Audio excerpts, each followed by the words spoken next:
이 새벽에 주 앞에 나오신 분들을 진심으로 환영합니다. 찬송가 386장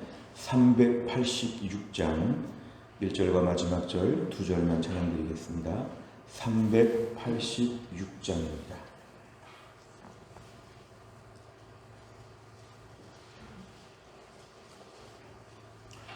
386장입니다. 만세 반석 열린 곳에 내가 숨어 있으니 원수 마귀 손 못 대고 환난 풍파 없도다. 만세 반석 열린 곳에 내가 편히 쉬리니 나의 반석 구주 예수 나를 숨겨주소서. 험한 풍파 지나도록 순풍으로 도우사 평화로운 피난처에 길이 살게 하소서. 만세 반석 열린 곳에 내가 편히 쉬리니 나의 반석 구주 예수 나를 숨겨 주소서. 아멘. 하나님 말씀은 사도행전 15장 12절에서 21절까지입니다. 사도행전 15장 12절 페이지로는 213페이지에 있습니다.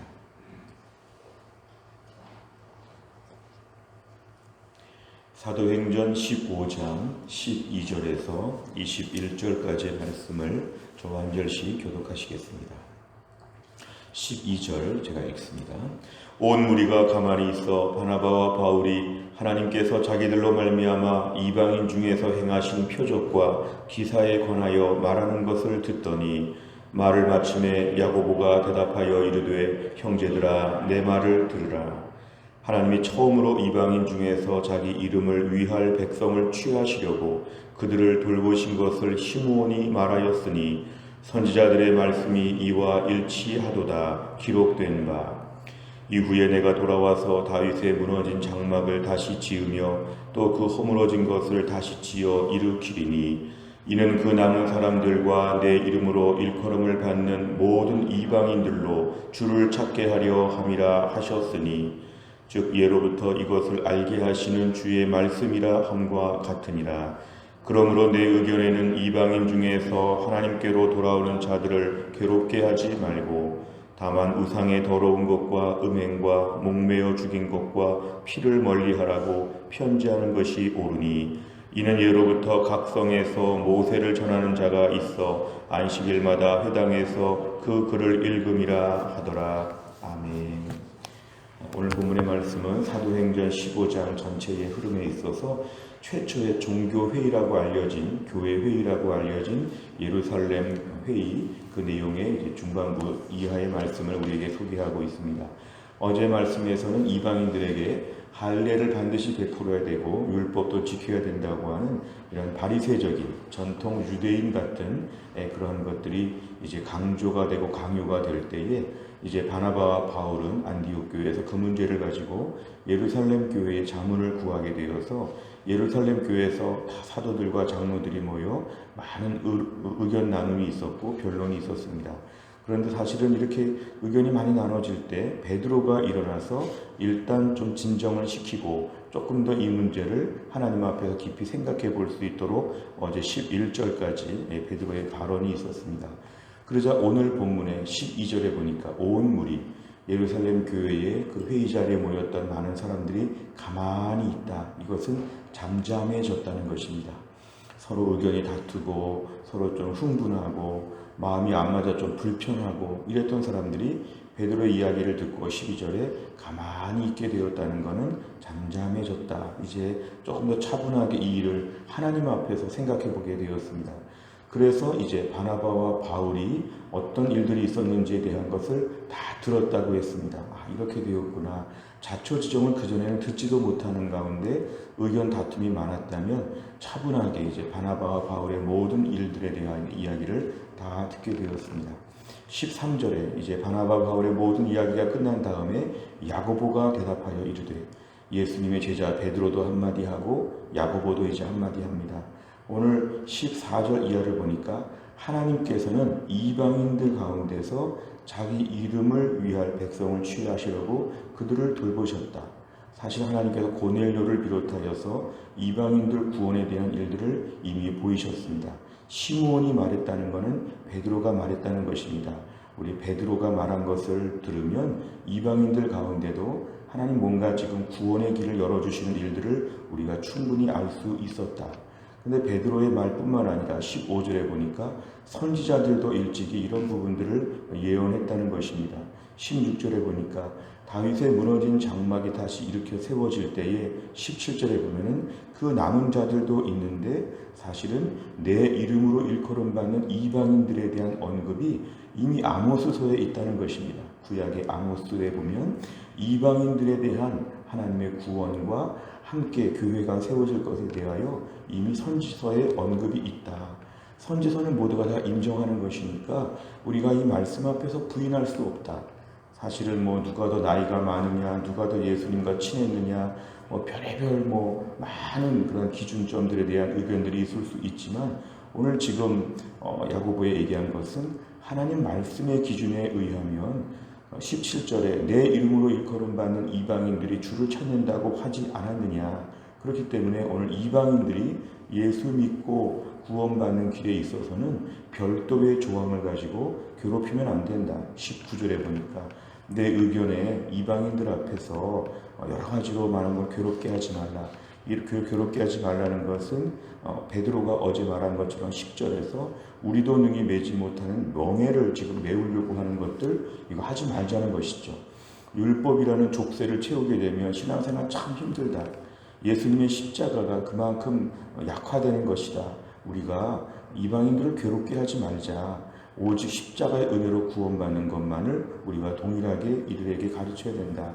20절과 21절에 보면은 이제 유대인 공동체와 함께 신앙생활하기 때문에 누가 봐도 악한 것이나 옳지 않은 것들, 뭔가 이런 것들은 다 하지 말자. 20절에 보니까 우상의 더러운 것, 음행, 목매어 죽인 것, 피를 멀리하는, 어떻게 보면 최소한의 조금 더 보편적인 이러한 것들을 우리가 얘기하는 것은 맞지만 그 복잡한 율법의 내용들을 유대인들처럼 지키라고 하는 것은 하지 말자. 21절에 보면은 20절에 말한 것들은 지금 다 회당에서 말씀을 꾸준히 들어왔던 것이기 때문에 이런 것들은 우리가 함께 교회로 모이기 어려우니까 우상, 음행, 목매어 죽인 짐승의 시체, 고기 이런 것들은 먹지 말자. 이 정도는 요구할 수가 있다. 이것입니다.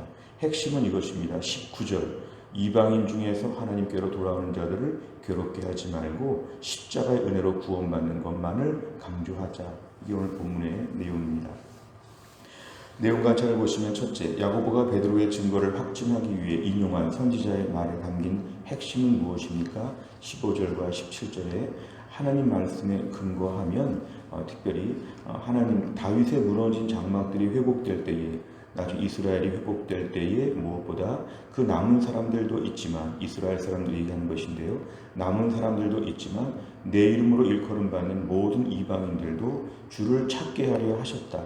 하나님은 처음부터 이스라엘 사람뿐만 아니라 이방인들의 구원에 대해서도 하나님이 길을 열어 놓으셨다. 이렇게 하나님 말씀을 근거로 오늘 지금 얘기하고 있습니다. 두 번째를 보면 선지자의 말을 토대로 야고보가 제시하는 지침은 무엇입니까?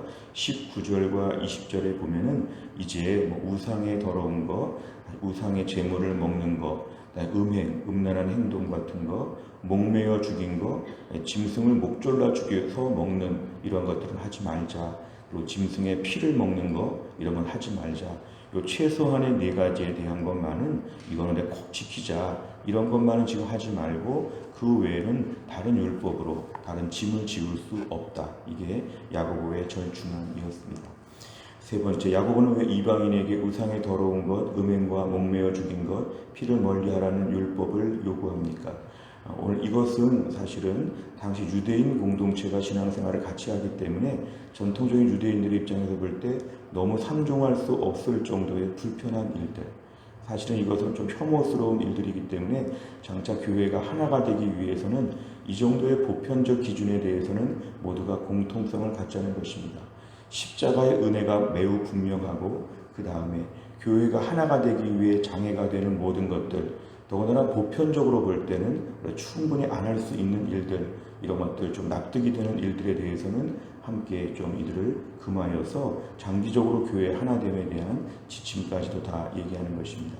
근데 오늘 중요한 것은 야고보가 이러한 모든 결정과 모든 것들 지침을 정하는 가운데서 핵심적인 것은 바로 아모스의 예언을 그대로 이용하는 것입니다. 17절에 내 이름으로 일컬음을 받는 모든 이방인들이 주를 찾는 것이다. 이게 바로 하나님의 계획이었다. 그렇기 때문에 오늘 예루살렘 교회에 많은 논란과 어려움들이 있었지만 교회가 하나님 말씀을 기준으로 결정을 명확하게 해야 된다. 우리가 흔히 많은 것을 의견을 나눌 때에 자꾸만 저희는 내 개인적인 생각들이 참 많지요. 예를 들어서 내가 살아보니까, 내가 경험해보니까, 또 내가 똑똑하니까, 내가 더 힘이 세니까, 내 말을 들어야 하니까 여러 가지가 많지만 교회는 이 최초의 회의를 통하여서 이 문제를 가지고 하나님께 기도하고 또한 하나님의 말씀을 기준으로 하여서 답을 만들어 갔다는 것입니다. 오늘날 장기적으로 교회에 대한 지침을 주는 것인데요. 교회에 많은 회의가 있고 모여서 의논할 일들이 있을 때마다 하나님 말씀에 의해서 우리가 길을 찾는 것, 하나님 말씀의 기준을 잡는 것이 너무도 중요합니다. 세상에서는 돈 많은 사람들이나 권력 많은 사람들이나 지식이 많은 사람들이나 나이가 많은 사람들이나 여러 가지 자기들만의 기준이 있습니다. 그러나 그러한 기준이 아니라 말씀의 기준이 우선시 된다는 것입니다. 우리가 종교개혁 정신을 보면 성경이냐 전통이냐 두 가지를 가지고 교회가 갈라지게 되었습니다. 유난히 교회의 전통을 강조한 게 로마 카톨릭 교회이고 하나님 말씀으로 모든 것을 결정한다. 이게 바로 개신교, 오늘 종교개혁의 정신이 되었습니다. 오늘 우리도 모르게 하루가 다르게 우리에게 굳어질 수 있는 전통, 굳어질 수 있는 이런 우리 인간의 마음, 이것에 우리가 집중하지 않고 우리가 오늘도 매일 말씀에 깨어 있어야 됩니다. 어제까지의 말씀이 아니라 오늘 아침에 들은 말씀이 있는가? 하나님 말씀을 매일매일 섭취하고 있는가? 말씀이 오늘 갓 지은 밥처럼 오늘 아침에 큐티했느냐? 오늘 성경 봤느냐? 지난주 설교 들었느냐? 최근에 하나님 말씀에 대한 명확한 기준이 우리 안에 축적되어야 합니다. 사실은 우리가 옛날의 말씀 다 중요하고 기본적인 진리가 중요하지만 말씀이 살아있어야 됩니다. 주여 내 심령의 말씀이 찬밥처럼 굳어지지 않게 하여 주시고 매일 말씀의 기준이 분명하게 하여 주옵소서.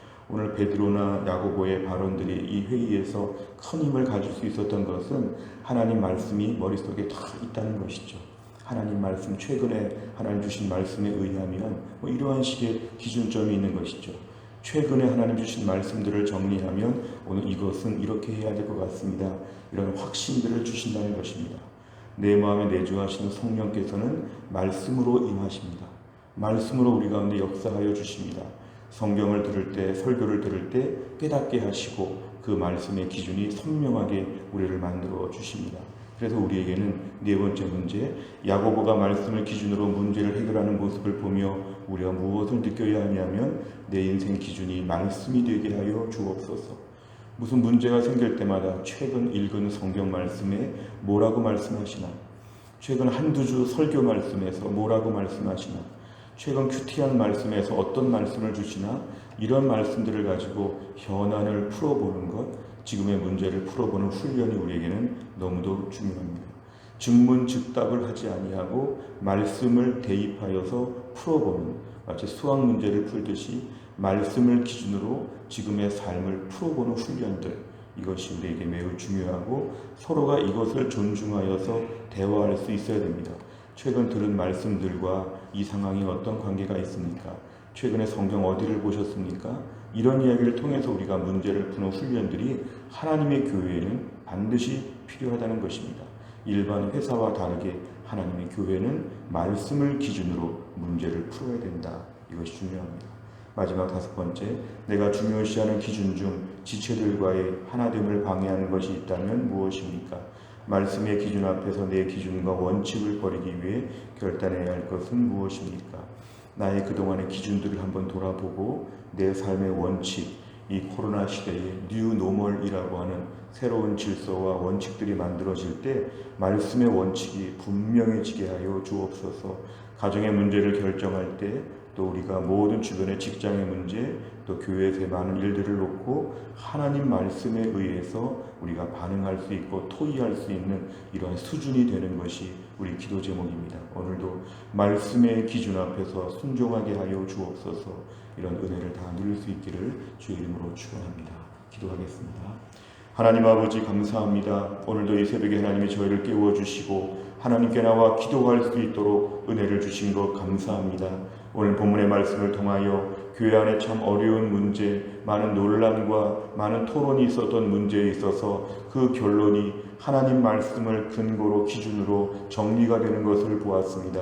오늘도 우리의 삶 가운데 혼란스럽고 명확하게 선명하게 알 수 없는 많은 문제들이 매일 발생할 때마다 오늘도 하나님 말씀의 사람이 되어서 말씀이 기준이 되어서 말씀의 인도함을 따라 순종할 수 있는 주의 백성들이 되게 하여 주옵소서. 하나님 아버지, 우리의 생각과 경험과 우리의 인간적인 모든 판단이 아니라 오늘도 매일매일 말씀 앞에 깨어있게 하여 주시고 오늘 어제 읽은 말씀이 매우 분명하고 최근에 들은 말씀들을 통하여 내 인생의 기준들이 명확해질 수 있도록 하나님이 함께하여 주옵소서. 무엇보다 우리 한평생을 살아가면서 매일매일 말씀이 우리의 등불이 되게 하여 주시고 말씀이 우리의 모든 인도하심이 되어서 하나님의 인도하심을 매일매일 따라 걸어갈 수 있도록 붙잡아 주옵소서. 또한 나를 살아갈 때 오늘도 하루치 은혜를 구합니다. 오늘도 우리를 불쌍히 여겨 주시고 오늘도 하나님의 도우심 가운데 이 땅에 또 한 나그네 인생을 잘 감당할 수 있도록 인도하여 주옵소서.